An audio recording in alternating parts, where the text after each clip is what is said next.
साल 1951। आज़ादी को बस 4 साल हुए थे। देश आत्मनिर्भरता की राह पर चल पड़ा था। लेकिन इसी दौरान बनारस के एक ठेके से उठी धूल ने पूरे दिल्ली दरबार को हिला दिया।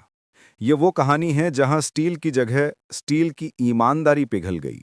ये है भूषण घोटाला 1951, स्वतंत्र भारत का पहला बड़ा औद्योगिक भ्रष्टाचार। 1951 का भूषण घोटाला आज़ाद भारत के शुरुआती औद्योगिक ठेकों से जुड़ा बड़ा मामला था। ये वो समय था जब देश आत्मनिर्भर बनने के सपने देख रहा था, लेकिन सरकारी सिस्टम में भ्रष्टाचार की जड़ें गहराने लगी थीं। इस घोटाले में सरकारी ठेकों, स्टील सप्लाई और औद्योगिक सामग्रियों की खरीद में भारी अनियमितताएं सामने आईं, जिनमें एक निजी फर्म भूषण एंड कंपनी का नाम प्रमुख रूप से उभरा। आज़ादी के बाद बनारस हिंदू विश्वविद्यालय समेत कई सरकारी संस्थानों में बड़े निर्माण कार्य चल रहे थे। सरकार को चाहिए थी स्टील, मशीनें और भारी निर्माण सामग्री, और तभी बिना किसी खुली निविदा के भूषण एंड कंपनी को ठेके दे दिए गए। लेकिन कुछ ही महीनों बाद जब ऑडिट रिपोर्ट आई तो खुलासा हुआ कि कई सामग्रियां सप्लाई ही नहीं की गईं। जो दी गईं उनकी कीमतें बाजार दर से 3 गुना ज्यादा थीं, और कई फर्जी कंपनियां सिर्फ कागज पर बनाई गई थीं। मुख्य आरोप थे, भूषण एंड कंपनी ने सरकार से 25 से 30 लाख रुपए लिए, लेकिन स्टील की आपूर्ति अधूरी रही।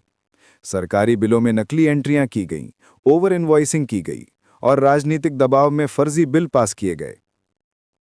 कुछ रिपोर्टों में दिखाया गया कि सामग्री सप्लाई हुई, लेकिन जमीन पर कुछ भी मौजूद नहीं था।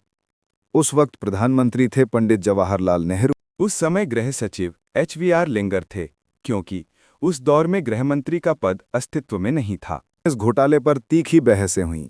विपक्ष ने इसे कहा आजाद भारत का औद्योगिक लूट। लेकिन अंदर खाने कई रिपोर्टें दबा दी गईं। कहा जाता है कुछ ऊंचे पदों पर बैठे अफसरों और नेताओं के नाम जांच सूची में थे, पर साक्ष्य के अभाव में सब बचा लिए गए। सरकारी ऑडिट विभाग और विजिलेंस टीम ने जब जांच की तो पाया कि भूषण कंपनी ने जानबूझकर ओवर इनवॉइसिंग की थी।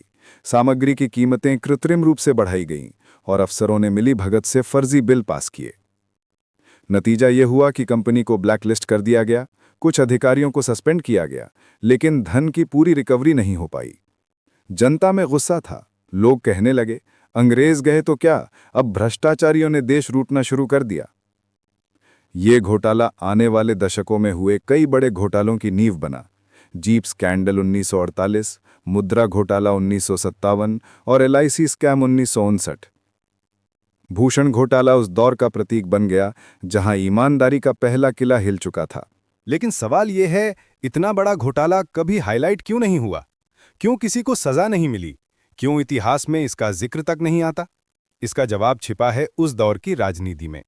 1951 में नेहरू सरकार चुनाव की तैयारी में थी। अगर ये घोटाला उभरता तो उनकी ईमानदार सरकार की छवि पर गहरा दाग लग सकता था। इसीलिए जांच को चुपचाप दबा दिया गया। उस वक्त न कोई CBI थी, न कोई लोकपाल, न ही कोई स्वतंत्र जांच एजेंसी। एंटी करप्शन ब्यूरो भी बस नाम मात्र का था। जांच उन्हीं अफसरों से करवाई गई जो उसी मंत्रालय के अधीन थे जिस पर आरोप था। नतीजा, कोई आपराधिक मामला नहीं बना और फाइलें इंटरनल इर्रेगुलरिटी बताकर बंद कर दी गई। मीडिया की स्थिति भी कमजोर थी। द हिंदू, स्टेट्समैन और टाइम्स ऑफ इंडिया जैसे अखबारों में बस छोटे छोटे कॉलम छपे, लेकिन कोई खोजी पत्रकारिता नहीं हुई। सरकार ने रिपोर्टों को कॉन्फिडेंशियल घोषित कर दिया और कुछ महीनों में पूरा मामला दब गया।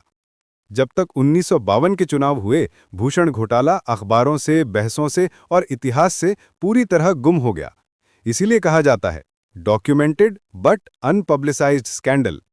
ये भारत के शुरुआती आर्थिक भ्रष्टाचार मामलों में से एक था, जो जीप स्कैंडल के बाद हुआ, लेकिन कभी सुर्खियां नहीं बना पाया। 1951 की कमजोर राजनीति, सीमित मीडिया और चुनावी दबाव ने इसे इतिहास के पन्नों में दफन कर दिया। भूषण घोटाला, आजाद भारत का वो सच जो कभी सच में आजाद नहीं हो पाया। रोचक बातें। भूषण कंपनी ने दावा किया कि यह सब राजनीतिक प्रतिशोध का नतीजा था। कुछ ब्रिटिश अखबारों ने इसे कहा इंडियाज इंडस्ट्रियल स्कैम नंबर 1, और यही मामला बना भारत में पहली बार एंटी करप्शन फ्रेमवर्क की चर्चा का कारण। 1952 में बनी पब्लिक अकाउंट्स कमेटी ने इसे रेफरेंस केस के रूप में इस्तेमाल किया। अंत में भूषण घोटाला सिर्फ एक वित्तीय धोखाधड़ी नहीं था, ये उस सोच की शुरुआत थी जिसने दिखाया कि जब सत्ता, ठेका और राजनीति मिलते हैं तो ईमानदारी सबसे पहले गिरती है। ये मामला आज भी याद दिलाता है कि भ्रष्टाचार किसी सरकार से नहीं बल्कि समाज की चुप्पी से पनपता है।